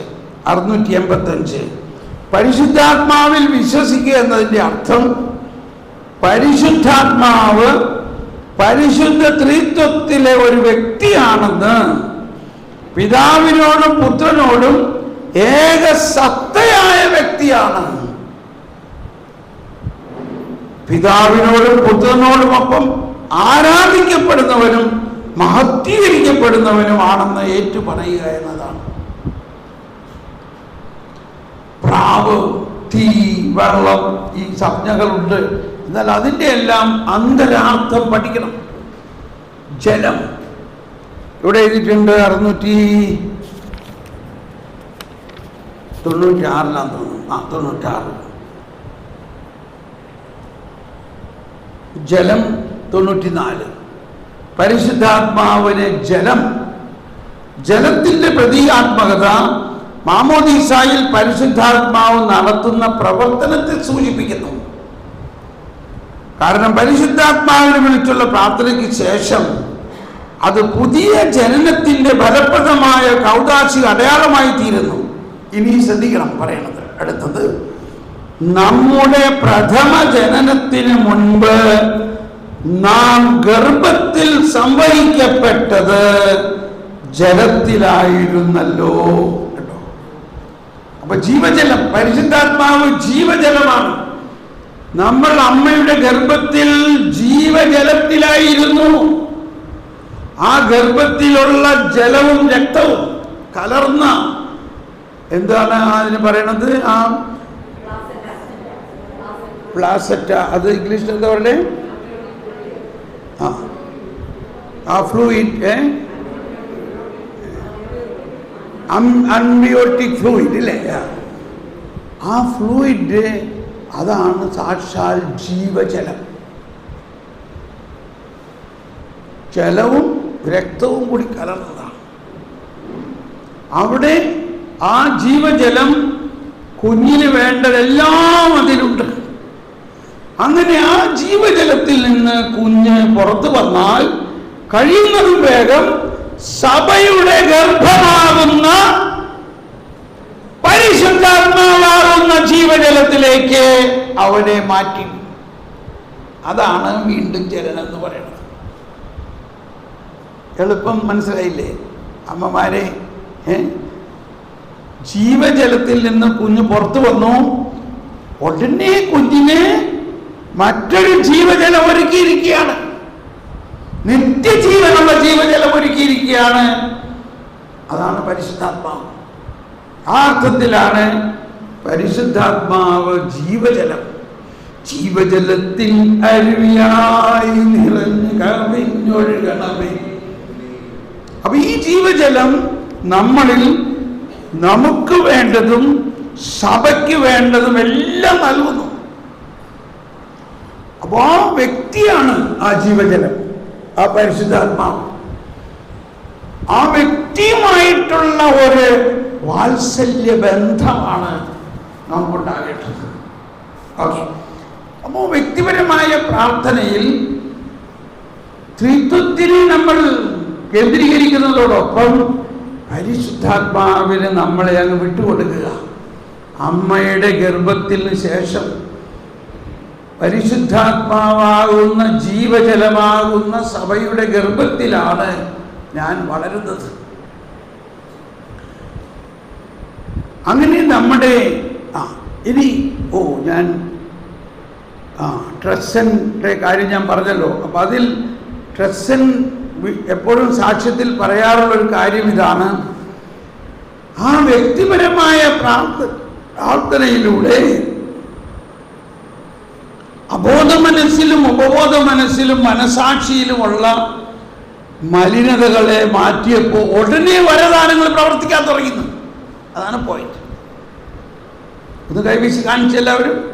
ഒന്ന് എഴുന്നേറ്റ് നിന്നേ, ഒന്ന് സ്തുതിച്ചേ, എഴുന്നേറ്റ് നിന്ന് സ്തുതിച്ചേ. ഹല്ലേലൂയാ ഹല്ലേലൂയാ ഹല്ലേലൂയാ ഹല്ലേലൂയാ ഹല്ലേലൂയാ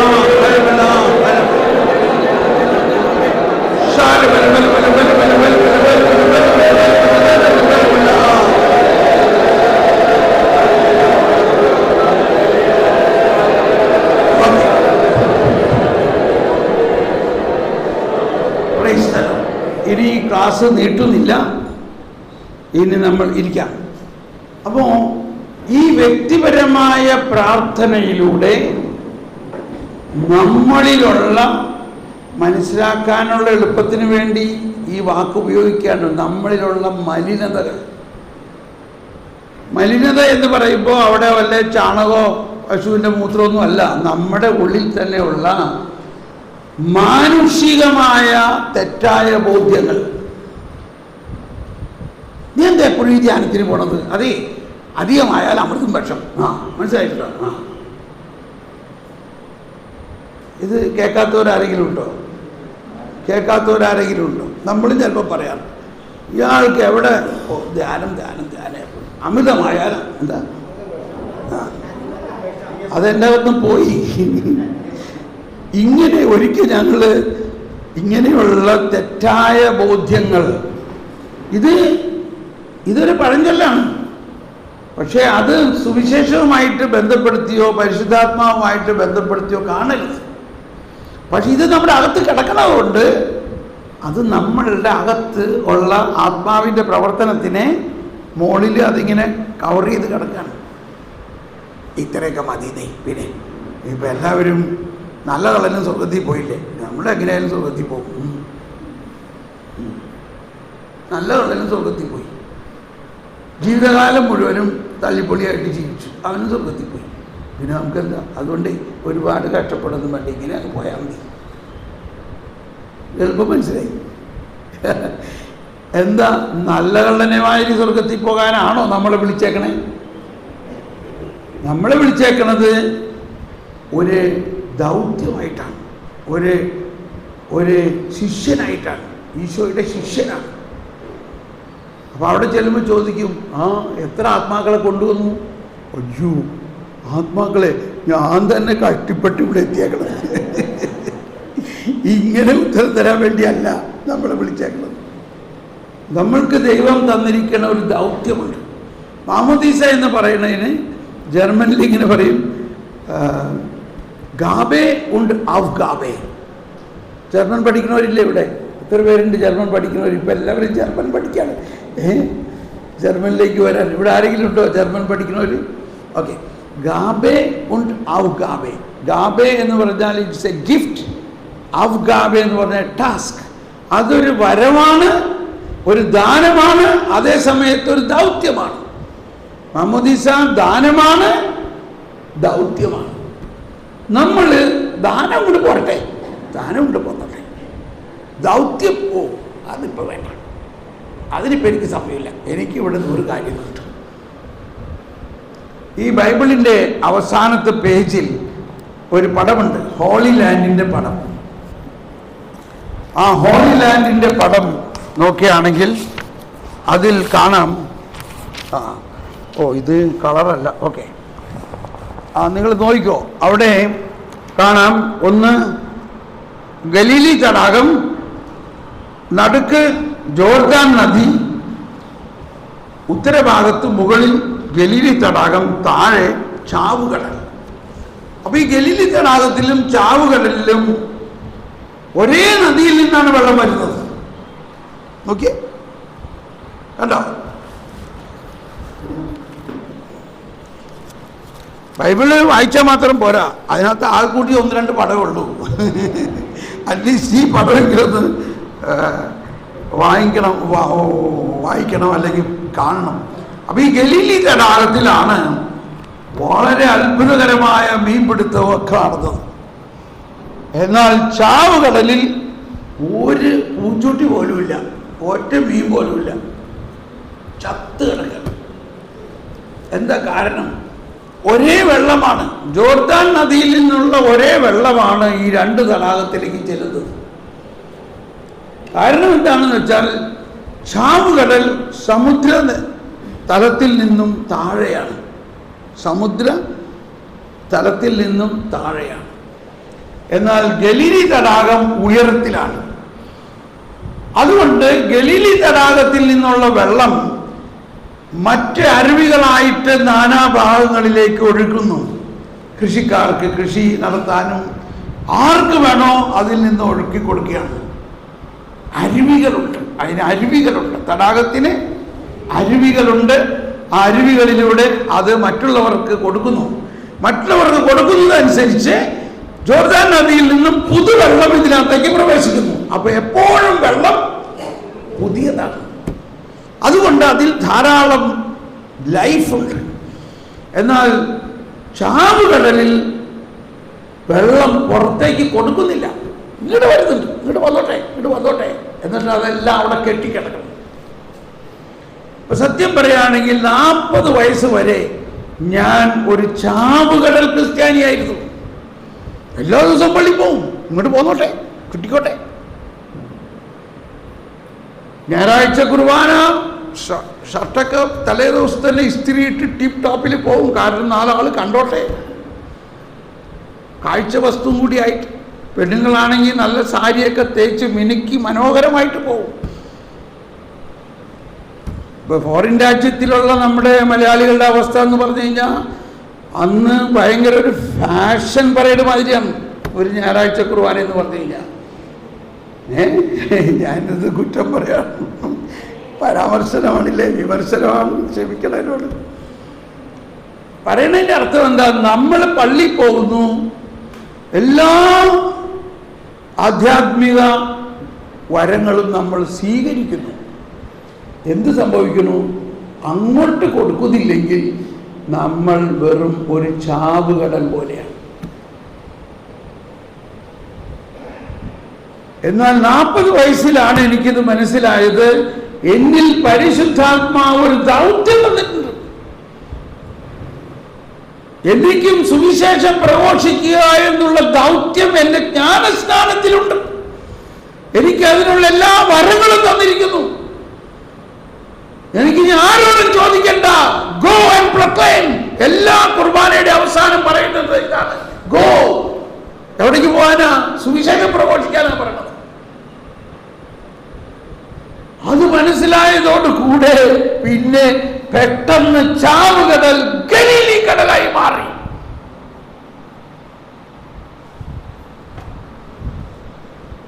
ഈ ഒരു സിമ്പിൾ നമ്മളുടെ ഉള്ളിൽ വെക്കുക. നമ്മൾ ഏത് കടലാകണം? നമ്മൾ ഇങ്ങോട്ട് കിട്ടുന്നത് മാത്രം മതിയോ? നമ്മൾ കൊടുക്കാൻ പഠിക്കണം. അങ്ങനെ കൊടുക്കുന്നതിനാണ് സുവിശേഷ വേല എന്ന് പറയുന്നത്. അതിനുള്ള മനസ്സുണ്ടാകുക. കർത്താവേ, ഇന്ന് ഒരാളോടെങ്കിലും സുവിശേഷം പ്രഘോഷിക്കണം. ഞാനത് പ്രാർത്ഥിച്ചിരുന്ന ഒരു പ്രാർത്ഥനയാണ്. എൻ്റെ വ്യക്തിപരമായ പ്രാർത്ഥനയിൽ അവസാനം ഞാൻ പ്രാർത്ഥിക്കും, കർത്താവേ, ഇന്ന് ഒരാളോടെങ്കിലും ഞാൻ സുവിശേഷം പ്രഘോഷിക്കണം. അപ്പോൾ ഉണ്ടായൊരു സംഭവം ഞാൻ പറഞ്ഞോട്ടെ. വരദാനങ്ങളുടെ പ്രവർത്തനത്തിൻ്റെ ഭാഗമായിട്ടാണ് ഞാൻ ട്രെയിനിൽ യാത്ര ചെയ്യാറ്, നമ്മുടെ ഈ നാട്ടിൽ തന്നെ. അപ്പോൾ ട്രെയിനിലിരിക്കുന്ന നേരത്ത് പെട്ടെന്നൊരു സ്റ്റേഷനിൽ നിന്ന് ഒരാളടുത്ത് വന്നിരുന്നു. അയാളടുത്ത് വന്നിരുന്ന വഴി എനിക്ക് പെട്ടെന്നൊരു നെഞ്ചുവേദന വന്നു. ഞാൻ ചോദിച്ചു, കർത്താവ് ഇതെന്താ? അയാളുടെ ഹൃദയത്തിന് വളരെ വേദനയുണ്ട്, ഹൃദയത്തിനൊരു ദ്വാരമുണ്ട്, അതിൻ്റെ റിഫ്ലക്സാണ് നിനക്ക്. അപ്പം എന്ത് ചെയ്യണം? ഞാൻ അവനെ സൗഖ്യപ്പെടുത്താൻ ആഗ്രഹിക്കുന്നു. ഞാൻ അവനെ നിന്നിലൂടെ സൗഖ്യപ്പെടുത്തും. നീ അവനോട് സംസാരിച്ചോളൂ. ഈ ട്രെയിനിൽ ഓടി വന്നിരിക്കുന്ന ഒരാളോട് ഞാൻ എന്ത് സംസാരിക്കും? നമുക്ക് അങ്ങനെയൊന്നും പെട്ടെന്ന് തോന്നലില്ല. ഞാൻ എന്തിനു സംസാരിക്കണം?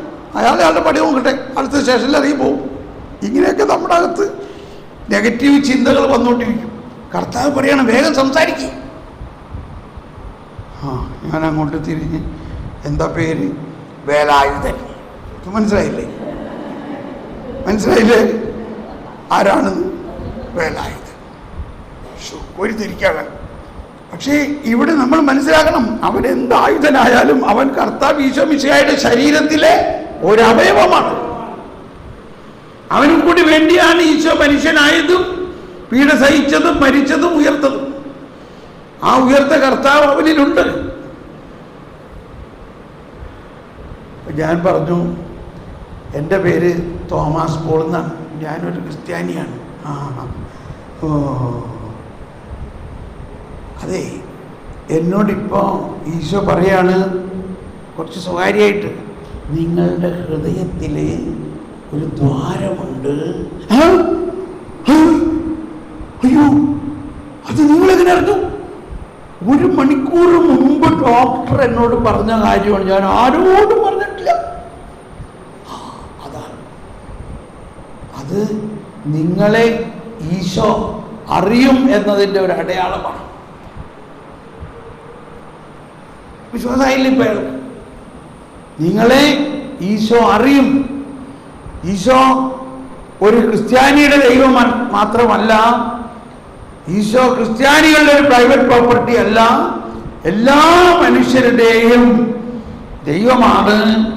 എല്ലാ മനുഷ്യരെയും ആ ഈശോ അനുഗ്രഹിക്കുന്നു. നിങ്ങളെ ഇപ്പോ ഈശോ സൗഖ്യപ്പെടുത്താൻ പോവുകയാണ്.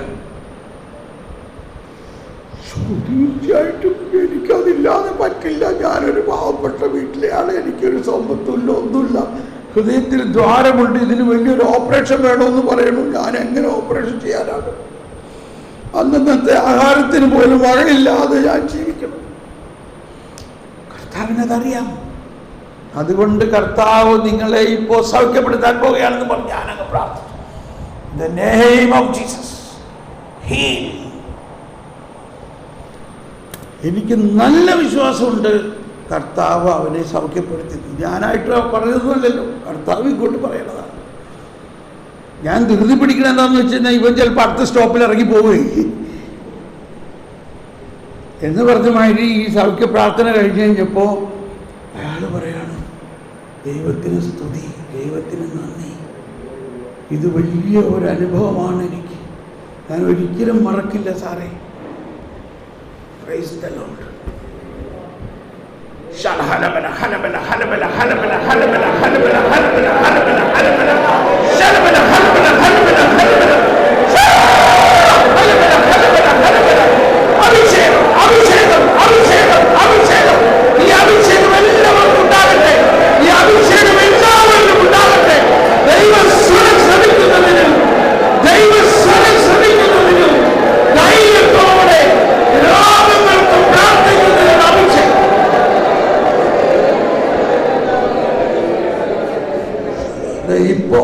ഇപ്പോ ഇവിടെ ഇരിക്കുന്ന ഒരാളുടെ നെഞ്ചില്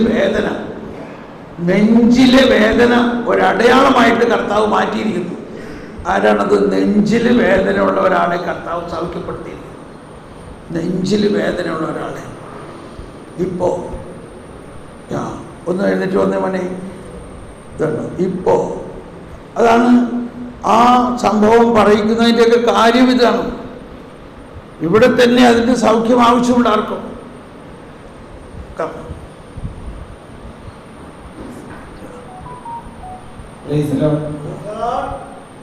എൻ്റെ പേര് ബാബു, ഞാൻ വൈകിട്ടാണ് വരുന്നത്. ഞാനിവിടെ വന്നതിന് ശേഷം ഇന്നലെ രാത്രി എനിക്ക് കടുത്ത പനിയായിരുന്നു. അതെനിക്ക് ഉറങ്ങിയിട്ടില്ല. ഞാനിന്ന് രാവിലെ വീട്ടിൽ പോയേക്കാൻ വിചാരിച്ചു. അതുകൂടാതെ ഒരാഴ്ച മുമ്പാണ് എനിക്ക് നെഞ്ചുവേദന ഉണ്ടായിട്ട് ECG എടുക്കുകയും ECG വേരിയേഷൻ ഉണ്ടായി. അപ്പോൾ ഡോക്ടർ പറഞ്ഞു പെട്ടെന്ന് ആക്രിഡിനാണ് ഗുളികയും മറ്റും തന്നു പറഞ്ഞു അടുത്ത കാർഡിയോളജിനെ കാണിക്കണമെന്നോട് പറഞ്ഞിരുന്നു. പക്ഷെ ഞാൻ കാർഡിയോളജി കാണിക്കാൻ പോയില്ല. ഞാൻ വീണ്ടും റെസ്റ്റ് എടുത്തിട്ട് ഈ ധ്യാനത്തിൽ വരികയും ചെയ്തു. ഇപ്പോൾ ഈ വചനം പറഞ്ഞുകൊണ്ടിരിക്കുമ്പോൾ ഇതേ അനുഭവം തന്നെ എനിക്കും ഉണ്ടായിട്ടുണ്ട്. ഞാൻ പഞ്ചാബിൽ നിന്ന് നാട്ടിലേക്ക് ട്രെയിനിൽ വരുമ്പോൾ ഡൽഹിയിൽ നിന്ന് കയറിയ 2 വ്യക്തികൾ ട്രെയിനിൽ കയറി. എനിക്കൊരു പരിചയമില്ല. അവര് നെറ്റിയിൽ ഇങ്ങനെ ചന്ദനം കുളിയൊക്കെ പൂശിയിട്ടുണ്ട്. ഭാര്യയും ഭർത്താവുമാണ്. അപ്പോൾ എന്നോട് കർത്താവ് പറഞ്ഞു, നീ അവരോട് സുവിശേഷം പറയണം. എനിക്കറിയില്ല എങ്ങനെ പറയണമെന്ന്. 2 കമ്പാർട്ട്മെന്റ് ആ ടോയ്ലറ്റാണ് ഇരിക്കുന്നത്. ഏതാണ്ട് ബോംബെയിൽ എത്തിയപ്പോൾ കുറച്ച് കഴിഞ്ഞപ്പോൾ ബോംബെ തൊട്ട് മുമ്പായിട്ട് പനവേലിക്ക് മുമ്പായിട്ട് ഇദ്ദേഹത്തിന്റെ ഭാര്യയ്ക്ക് പെട്ടെന്ന് അസുഖം വരികയും ഈ അസുഖത്തിന് ഫലമായി ഒരു ഭാര്യയും കൊണ്ട് ഇയാൾ നിരന്തരമായി ബാത്റൂമിലേക്ക് പോകുന്നുണ്ട്. അപ്പോഴൊക്കെ പറഞ്ഞു ഇപ്പൊ കറക്റ്റ് സമയമാണ്, അവർക്ക് ആവശ്യം ഉണ്ടായിരിക്കുന്നു. അപ്പൊ ഞാൻ ഇപ്പൊ അദ്ദേഹം നടന്ന് ഞാൻ ഇരിക്കുന്ന സ്ഥലത്ത് ബാത്റൂമിലേക്ക് വരികയും എന്നെ കണ്ടപ്പോൾ ചിരിച്ചു. അപ്പൊ ഞാൻ എന്ത് ചോദിച്ചപ്പോ സാറെ എന്നെ വിളിക്കുവാണ്. സാറെ എന്തൊരു പരിചയമാണ്, ഇവർക്ക് സുഖമില്ല, ഇവർക്ക് യൂറിനറി ഇൻഫെക്ഷൻ ആണ്, അതുകൊണ്ട് എപ്പോഴും ബാത്റൂമിൽ പോകണം. ഞാൻ പറഞ്ഞു പേടിക്കേണ്ട ഇരിക്കാൻ പറഞ്ഞു ബാത്റൂമിൽ പോകണം. അപ്പൊ എനിക്ക് തോന്നിയത് എന്റെ കയ്യിലൊരു മോതിരം കിടപ്പുണ്ടായിരുന്നു മാതാവിന്റെ കൊന്തയിൽ നിന്ന്. ഞാൻ ഈ മോതിരം പോയി ഈ സ്ത്രീയുടെ കയ്യിലിട്ട് കൊടുത്തു. ഞാൻ പറഞ്ഞു ധൈര്യമായിരിക്കൂ, കർത്താവ് സുഖപ്പെടുത്തുന്നു പറഞ്ഞു. ഇവരവിടെ പോയി കിടന്നു. കിടന്നിപ്പോ ഭർത്താവ് ഡോക്ടറെ വിളിക്കാൻ റെയിൽവേ ടീച്ചറെ കാണാൻ പോയി ഓടിപ്പോയിരിക്കുന്നു. അപ്പൊ ഞാൻ ഭാര്യയുടെ അടുത്ത് പ്രാർത്ഥിച്ചത് ഞാൻ കേൾക്കുന്ന സ്വരം ഇതാണ്. ഇവർ പ്രാർത്ഥിക്കുന്നത് ഈ മോതിരം ഇങ്ങനെ കറക്കിക്കൊണ്ട് പറയുകയാണ് ഹരേ രാമ ഹരേ കൃഷ്ണ ഹരേ രാമ ഹരേ കൃഷ്ണ. പെട്ടെന്ന് എനിക്ക് തോന്നിയപ്പോൾ എവിടെ മനസ്സിൽ പറയാണ് അവര് ഹരേ രാമ അവർക്കറിയാം. അതാണെങ്കിലും ഞാൻ കേൾക്കുന്നത് ഹരേയ ഹരേയ ഹരേയ എന്നാണ്. അതുകൊണ്ട് കുറച്ച് കഴിഞ്ഞപ്പോൾ ഈ ഭർത്താവ് ഓടിച്ചപ്പോഴാണ് പനവേലി ഇറങ്ങണം, ഡോക്ടർ അവിടെ വെച്ചിരിക്കുന്നത്. ഉടനെ ഈ സ്ത്രീ പറയുവാണ് പോകണ്ട, ഈ സഹോദരൻ ഇപ്പോൾ 15 നിമിഷത്തിന്റെ എന്റെ പനിയും പോയി നടുവേദനയും പോയിരുന്നു.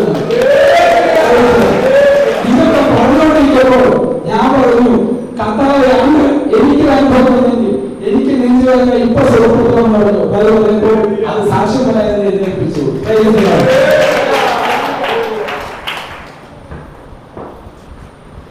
ഇതെല്ലാം കർത്താവ് നമ്മളെ പഠിപ്പിക്കുന്നത് എങ്ങനെയാണ് വരദാനങ്ങളുടെ പ്രവർത്തനം എന്നുള്ളതാണ്.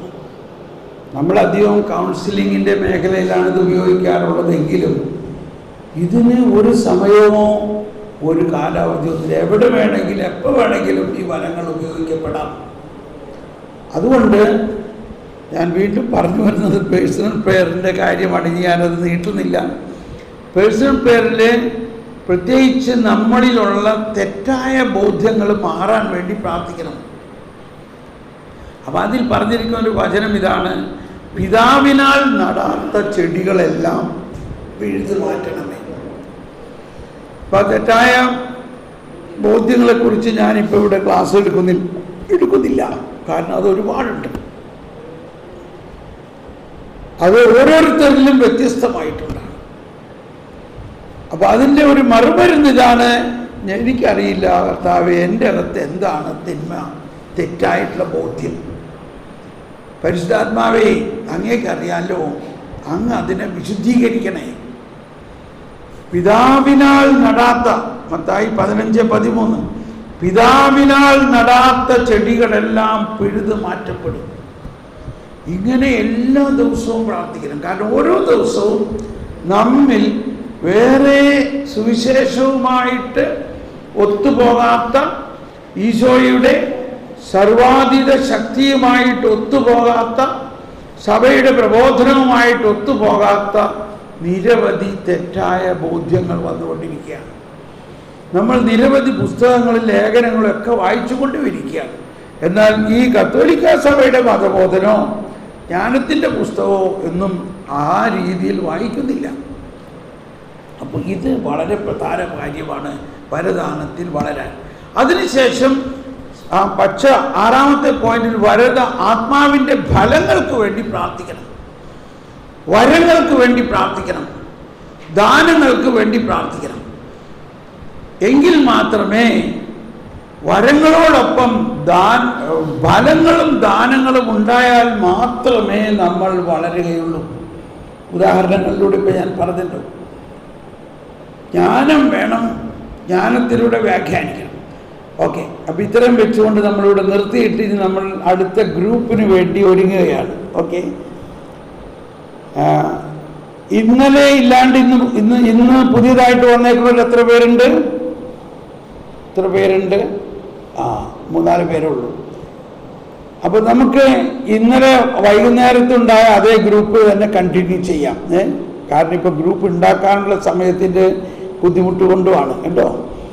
ഇന്ന് നമ്മൾ പ്രാർത്ഥിക്കേണ്ടത്, ഈ ഗ്രൂപ്പിൽ പ്രാർത്ഥിക്കേണ്ടത്, ഈ ഓരോ വ്യക്തിക്ക് നമ്മൾ ഇന്നലെ വരങ്ങൾക്ക് വേണ്ടി പ്രാർത്ഥിച്ചു. ഇന്ന് അവരോട് ചോദിക്കണം, നിനക്ക് ഇതൊരു മധ്യസ്ഥ പ്രാർത്ഥന കൂടി ആയിട്ടാണ്, നിനക്ക് എന്താണ് പ്രാർത്ഥിക്കേണ്ടത്, നിങ്ങൾക്ക് എന്താണ് പ്രാർത്ഥിക്കേണ്ടത്. അപ്പോൾ എല്ലാവർക്കും അവരുടേതായ 100 പ്രശ്നങ്ങളുണ്ട്.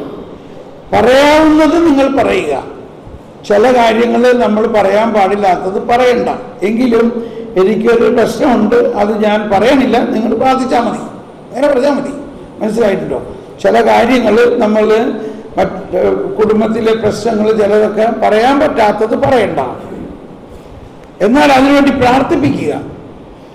അപ്പോൾ ഇവിടെയെല്ലാം വരങ്ങൾ ഉപയോഗിച്ച് നമുക്ക് പ്രാർത്ഥിക്കാം. ഇപ്പോൾ ഈ പ്രശ്നങ്ങൾക്ക്, നമ്മുടെ ആത്മാവിൻ്റെ പ്രശ്നങ്ങൾ, നമ്മുടെ മക്കളുടെ പ്രശ്നങ്ങൾ, അത് ഞാൻ മക്കളുടെ കാര്യത്തെക്കുറിച്ച് പറയാൻ 2 പ്രാവശ്യം മനസ്സിൽ വന്നത് നടന്നില്ല, അത് അടുത്ത ക്ലാസ്സിൽ എടുക്കാം കേട്ടോ. അപ്പോൾ ഇവിടെയെല്ലാം പ്രവചനം ഉണ്ടാകാം.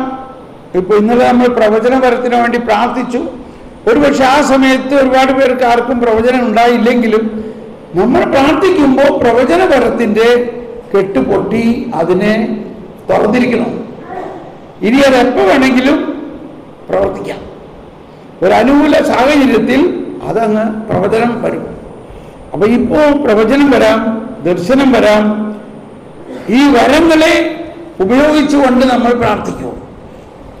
രോഗശാന്തിക്ക് വേണ്ടി പ്രാർത്ഥിക്കൂ. അവരുടെ ആ വ്യക്തിക്കോ ആ വ്യക്തിയുടെ വീട്ടിലുള്ളവർക്കോ ബന്ധുമിത്രാദികൾക്കോ ഉള്ള രോഗങ്ങൾ പറഞ്ഞ് അതിനുവേണ്ടി പ്രാർത്ഥിക്കാം. അപ്പോൾ 2 കാര്യമാണ്. നമ്മളിൽ പ്രാർത്ഥിക്കുന്ന വ്യക്തിയിൽ നമ്മളിലുള്ള പ്രാർത്ഥനാവരം അഭിഷേകമാവുകയാണ്. നമ്മളിലുള്ള പ്രാർത്ഥനാവരം. കാരണം ഇതേമാതിരി ഒരു ഗ്രൂപ്പ് നമുക്ക് വീട്ടിലോ നാട്ടിലോ എങ്ങും കിട്ടില്ല. ചിലവരോട് എൻ്റെ ബ്രദറെ, എൻ്റെ വീട്ടിൽ ഞാൻ മാത്രമേ ഉള്ളൂ ഇങ്ങനെയൊക്കെ പോണത്, ബാക്കി എല്ലാവരും പള്ളിയിൽ പോലും പോകും, ഇങ്ങനെയൊക്കെ പറയും. അതോർത്ത് നമ്മൾ വിഷമിക്കണ്ട. അതിൻ്റെ അർത്ഥം നിൻ്റെ വീട്ടിൽ നീയാണ് ആ വീടിന് വിളക്ക് എന്ന് വിചാരിച്ചാൽ മതി. ഓക്കെ, അപ്പോൾ നമ്മൾ ഈ ഗ്രൂപ്പിലേക്ക് നീങ്ങുകയാണ്. നിങ്ങൾ ഗ്രൂപ്പിൽ പോയി അവിടെ സെറ്റായതിന് ശേഷം ലീഡറെ തിരഞ്ഞെടുത്ത് സെറ്റായതിന് ശേഷം ചായ കുടിക്കാൻ പോകാം. ചായ കുടിക്കാൻ പോയി വന്നിട്ട് പ്രാർത്ഥന ആരംഭിക്കാം. ഓക്കെ, അപ്പോൾ നമ്മുടെ നമ്പർ മനസ്സിലായല്ലോ. ഇനി 3-5 പേര് പുതിയതായിട്ട് വന്നേക്കണവര് ഏത് ഗ്രൂപ്പിലാണ് കുറവ് ആളുകളുള്ളതെന്ന് വെച്ചാൽ ആ ഗ്രൂപ്പിൽ നിങ്ങൾ അങ്ങ് ചേർന്നോളൂ കേട്ടോ. അപ്പം ഇന്നലെ പറഞ്ഞ മാതിരി ഗ്രൂപ്പ് നമ്പർ 20 ഗ്രൂപ്പുണ്ട്. 1 മുതൽ 7 വരെയുള്ള ഗ്രൂപ്പ് ഈ ഓരോ ഫാനിൻ്റെ താഴെ, ഇതാണ് നമ്പർ 1 മുതൽ അങ്ങേയറ്റം വരെ 7 ഫാൻ. 1, 2, 3, 4, 5, 6, 7. 8 മുതൽ 14 വരെ ഈ നടുവിൽ, 15 മുതൽ 14 വരെ നടുവ്, 14 മുതൽ 20 വരെ ഇവിടെ. അപ്പോൾ അതേമാതിരി നിങ്ങൾ എണ്ണം പിടിച്ചുകൊണ്ട് എല്ലാവരും ഗ്രൂപ്പിലേക്ക് വരൂ, ഇരിക്കൂ. അങ്ങനെ നിങ്ങൾ അവിടെ ആരംഭിച്ചോളൂ.